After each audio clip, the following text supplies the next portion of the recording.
আসসালামু আলাইকুম। আবারও চলে আসলাম একটি নতুন ভিডিও নিয়ে, রান্নার ভিডিও। এখানে প্রথমে কড়াইতে তেল বসিয়ে একটু গরম করে নিব। গরম করে নেওয়ার পর এখানে আমি কিছু পেঁয়াজ দিয়ে দিব।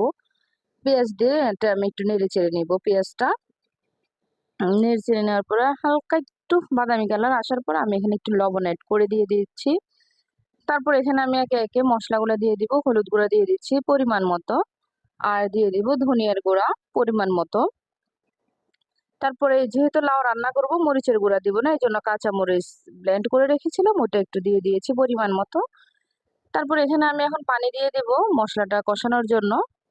কিন্তু মশলাটা অনেকটা কষানো হয়ে গিয়েছে। তারপর এখানে আমি 3টা কই মাছের মাথা দিয়ে দিয়েছি, কারণ লাউ দিয়ে কই মাছের মাথা দিয়ে রান্না করবো এই জন্য।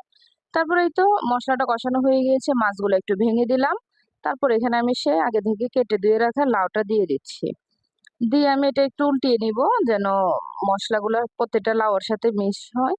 তারপরে তো আমার লাউ রান্নাটা হয়ে গিয়েছে। আমি কড়াইয়ে থেকে আরেকটা পাতিলে নিয়ে নিয়েছি। দেখতে মাশাআল্লাহ অনেক সুন্দর হয়েছে, খেতেও মনে হয় ভালো লাগবে যদি এখনো খাইনি। আর আমার ভিডিওটা যদি আপনাদের কাছে ভালো লাগে, লাইক, কমেন্ট, শেয়ার এবং সাবস্ক্রাইব করে পাশে থাকবেন। এই তো, সবাই ভালো থাকবেন, সুস্থ থাকবেন। আল্লাহ হাফেজ।